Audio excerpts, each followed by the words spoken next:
Hello friends, आता आपण बघूया 16 एप्रिलचा लग्नानंतर होईलच प्रेम याचा एपिसोड रिव्ह्यू. रम्या काव्याकडे येते आणि बोलते, बोल काय बोलायचं होतं.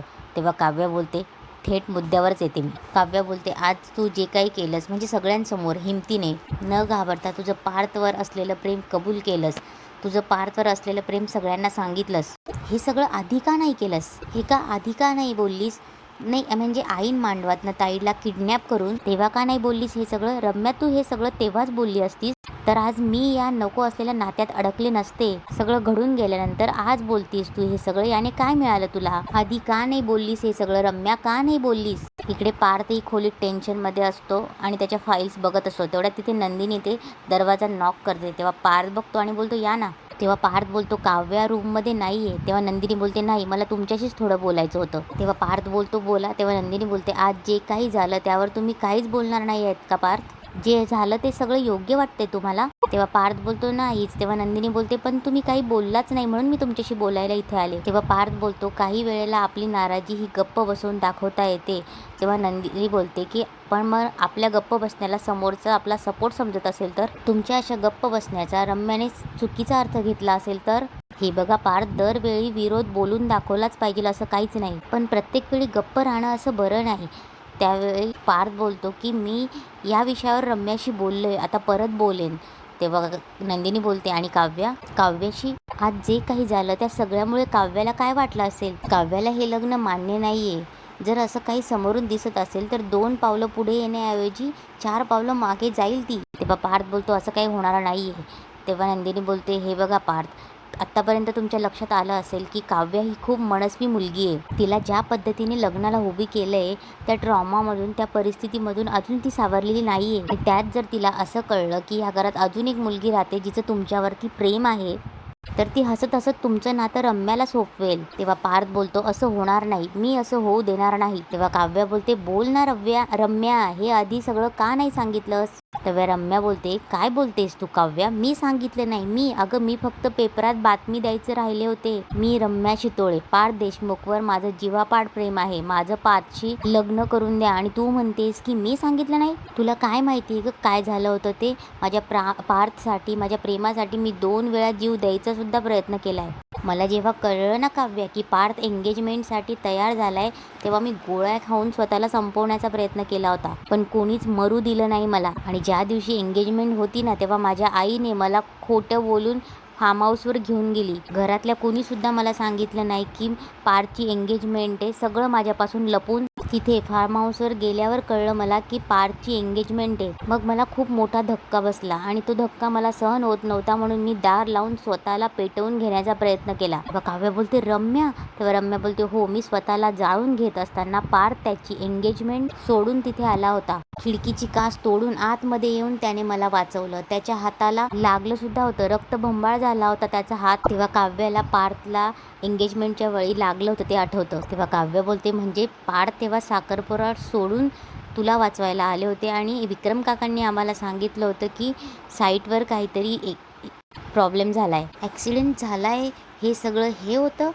तेव्हा रम्या बोलते, हो, ते सगळं हे होतं. नंदिनी इकडे पार्थला बोलत असेल, नक्की ना? हे बघा पार्थ, तुम्हाला जर काव्याचं आणि तुमचं लग्न वाचवायचं असेल ना, तर तुम्हाला शांत बसून चालणार नाही. ही तीच रम्या आहे जे असंच मंगळसूत्र घेऊन माझ्या आनंद निवासला आली होती. आठवतंय ना तुम्हाला? तेव्हा पार्थ बोलतो, ऑफकोर्स आठवतोय, पण त्यावेळीही मी रम्याच्या प्लॅनला बळी नव्हतो पडलो. तिथे येऊन मी माझ्या प्रामाणिकपणाची खात्री पटवून दिली होती तुम्हाला, आणि तुम्हीही समंजसपणे हे प्रकरण हाताळलं होतं. तेव्हा नंदिनी बोलते, पण पार्थ, ती सिच्युएशन मी ज्या प्रकारे हँडल केली तशाच पद्धतीने काव्या नाही हँडल करणार. काव्या पूर्णपणे वेगळी रिॲक्ट झाली असती आजच्या या प्रकरणावर, पण ती वेगळ्या पद्धतीने रिॲक्ट होईल याची मला भीती वाटते. आणि जो ठामपणा माझ्याशी बोलायला आलेल्या पार्थमध्ये मला दिसला, तो रम्यासमोर नाही दिसला. की माझी बहीण ह्या घरात सेफ राहील ना? तुम्ही मला जसं समजून घेतलं पार्थ, तसं काव्याला समजून घ्याल ना? एका लग्नात एका नात्याची जी सिक्युरिटी हवी असते ती काव्याला द्याल ना? नाही म्हणजे हे सगळं हँडल करायला जमेल ना तुम्हाला पार्थ? तेव्हा पार्थ बोलतो, ऑफकोर्स नंदिनी, तुम्ही म्हणालात ते योग्य म्हणालात. तुमच्यात आणि काव्यात फरक आहे, म्हणजे स्वभावामध्ये फरक आहे. त्यामुळे जसं मी तुमच्याशी वागलं तसं काव्यासोबत नाही वागणार. नंदिनी, आयुष्याची गाडी पुढे न्यायची असेल तर कोणाला तरी एकाला ड्रायव्हर सीटवर यावं लागतं. तुमच्या आणि जीवाच्या नात्यात तुम्ही ड्राईव्ह करताय, माझ्या आणि काव्याच्या नात्यात मी ड्राईव्ह करतोय, आणि मी ॲक्सिडेंट होऊ देणार नाही. आणि काव्य आता माझी बायको आहे, त्यांच्याशी काय कसं वागायचं हे मला चांगलंच माहिती आहे. तेव्हा पार्थ बोलतो, नंदिनी यावेळी मी तुम्हाला निराश नाही करणार. तेव्हा नंदिनी थोडं स्माईल करते आणि बोलते, आणि सॉरी माझ्या बोलण्याचा जर तुम्हाला राग आला असेल. तेव्हा पार्थ बोलतो, मला राग अजिबात आला नाही. मला माहिती आहे ती तुमची बहीण आहे, तुम्हाला तिची काळजी आहे, पण आता ती तुमची बहीण नाही आहे. त्या आता काव्या पार्थ देशमुख आहेत. काव्य आता माझी बायको आहे आणि माझ्या बायकोची काळजी घ्यायला मी खंबीर आहे. तेव्हा नंदिनी बोलते, थँक्यू, आणि मला खरंच हेच ऐकायचं होतं. तुमच्याशी थेट बोलले आणि आता माझ्या सगळ्या शंका संपल्या. तेव्हा नंदिनी बोलते, ठीक आहे, येते मी. इकडे रम्या काव्याला सांगत असते की मी पार्थवर खूप प्रेम करते काव्य, आणि त्याच्याशिवाय मी नाही जगू शकत. आणि तुला माहिती आहे, असं एक मंदिर नाही सोडलं मी जिथे मी पार्थसाठी गेली नाही आहे. सतत देवळात जाऊन देवासमोर बसून मी सतत एकच प्रार्थना करायचे की देवा माझं आणि पार्थचं लग्न होऊ दे. सतत त्याच्यासमोर दिवा लावून बसायचे. तेव्हा काव्यालाही तिने लावलेले दिवे आठवतात. तेव्हा रम्या बोलते, ये तुला मी दाखवते, आणि ती तिचं कपाट उघडते आणि ते सगळे पार्थचे फोटो काव्याला दाखवते. त्याच्या मनात माझ्यासाठी जागा नाही, पण माझ्या मनात, माझ्या कपाटात, माझ्या संपूर्ण आयुष्यात फक्त आणि फक्त पार्थ आहे. आमच्या ह्या सगळ्या आठवणी, त्याचे फोटोज, त्याने लिहिलेले गिफ्ट, आमच्या ह्या सगळ्या आठवणी मी मनापासून जपून ठेवल्या आहेत. त्याने कामासाठी पाठवलेले व्हॉइस मेसेजसुद्धा मी प्रेमाचे मेसेज असल्यासारखे ऐकत बसते. काव्यालाही ती जीवाचे कसे मेसेजेस ऐकत बसते ते आठवतं. काव्यालाही ते वाईट वाटत असतं. तेव्हा रम्या काव्याला बोलते, असं वेड्यासारखं प्रेम करताना कुणाला पाहिलेस का ग तू कधी? आपण एखाद्यावर जीव ओवाळून टाकावा आणि त्याला आपल्याबद्दल काहीच वाटत नाही, यापेक्षा वाईट गोष्ट कुठलीच नसावी. तेव्हा काव्यालाही ते आठवतं. ती जीवाला बोलत असते की सगळ्यांना सांगेल आपल्याबद्दल. तेव्हा जीवा बोलतो, सांग, मी हे सगळं मान्यच करणार नाही. मी सांगेन की आमच्यात असं काही नव्हतंच, आणि आपलं एखाद्यावर इतकं प्रेम हे कसं सांगायचं? अजून काय करायला हवं होतं? मी सांग ना, हे सगळं आमच्या लग्न लागायच्या आधी सांगायला हवं होतंस, का नाही बोललीस? काव्या बोलते. तेव्हा रम्या बोलते, कारण रागाच्या भरात निघून गेली होती मी तिथून. आपलं ज्याच्यावर प्रेम आहे त्याचं लग्न बघणं म्हणजे स्वतःचं मरण बघण्यासारखं असतं काव्या. मी नसते बघू शकले पार्थचं लग्न, आणि म्हणून मी निघून गेले तिथून. हेच चुकलं माझं. आज जशी मी हिंमत दाखवली तशी त्या दिवशी दाखवली, आणि तुमचं लग्नही थांबलं असतं तर आज पार्थच्याच बायकोसमोर मला माझी रडगाणं ऐकवण्याची वेळ आली नसती माझ्यावर. तेव्हा रम्या रडायला लागते. काव्य तिच्या खांद्यावर हात ठेवते, तिला धीर देते आणि बोलते, शांत हो रम्या, शांत हो. तेव्हा काव्य बोलते, हे सगळं बोलत असताना तुला किती त्रास होतोय हे कळतंय मला. तेव्हा काव्य बोलते, तुझा त्रास समजू शकते मी. तेव्हा रम्या बोलते, कसं समजू शकतेस ग तू माझं दुःख?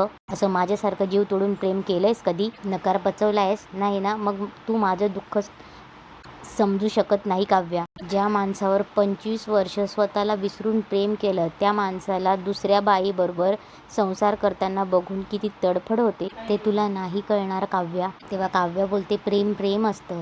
25 वर्षाचं असो किंवा 1 वर्षाचं. आपलं ज्याच्यावरती प्रेम आहे ती व्यक्ती आपल्यासमोर दुसऱ्या कोणाबरोबर तरी संसार करते, हे बघून त्रास होतो रम्या.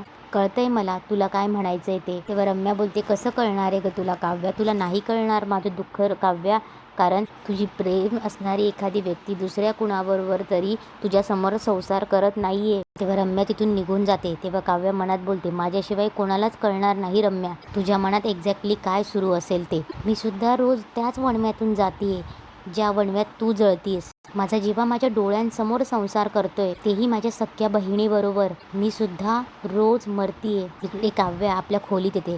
तेव्हा पार्थ विचारतो, कुठे गेला होतात? तेव्हा काव्या बोलते, हिंमत असेल तर ऐका, रम्याला भेटायला गेलेले. तेव्हा पार्थ बोलतो, ज्या मुलीचं नाव ऐकायची तुमची इच्छा नाहीये तिच्या रूममध्ये कशाला जायचं? तेव्हा पार्थ बोलतो, काय काम होतं, काय बोलायचं होतं? तेव्हा काव्या बोलते, तुमचं आणि तिचं लग्न का नाही झालं हे विचारायचं होतं मला. तेव्हा पार्थ बोलतो, आर यू सिरियस? तेव्हा काव्या बोलते, येस आय ॲम. रम्या सगळ्यांसमोर तिचं प्रेम कबूल करत होती पार्थ. तिने मगाशी सगळ्यांसमोर सांगितलंय पार्थ तिचं तुमच्यावर किती प्रेम होतं ते. प्रेम होतं नाही, प्रेम आहे. आयुष्यभर ती बिना लग्नाची राहायला तयार आहे, पण बाकीच्यांसोबत लग्न करायला तयार नाही. याचा अर्थ कळतो तुम्हाला? आत्ताच नाही, ती लहानपणापासून प्रेम करते तुमच्यावर, गेली 25 वर्षापासून. तिचं जीवापाड प्रेम आहे तुमच्यावर पार्थ. तिला तुमच्या सगळ्या आवडीनिवडी माहिती आहे. तुमच्याकडे बघितलं तरी तिला तुमच्याबद्दल, तुमच्या मनात काय चाललंय हे व्यवस्थित कळतं. तुमच्या हसण्यात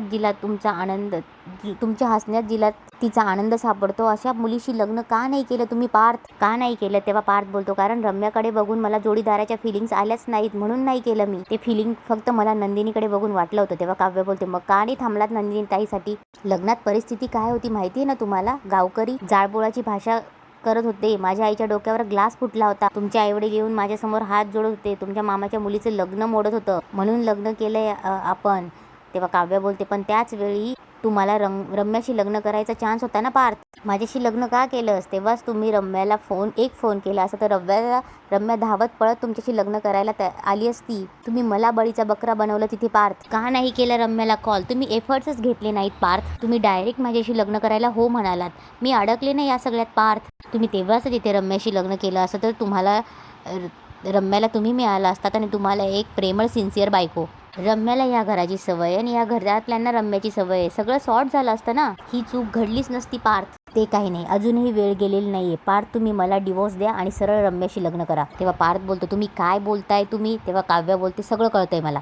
सगळं कळतंय मला. काही अवडंबर करायची गरज नाही, काही 500 लोकांना बोलवायची गरज नाहीये, जेवणावरही उठवायची गरज नाहीये. फक्त तुम्ही दोघं घरचे, संपला विषय.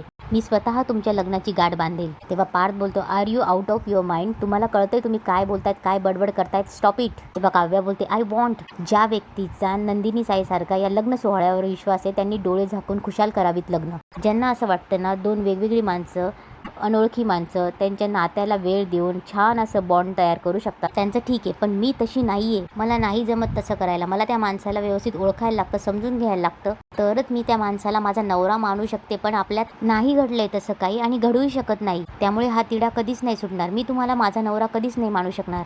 आणि तिथेच आजचा एपिसोड संपतो.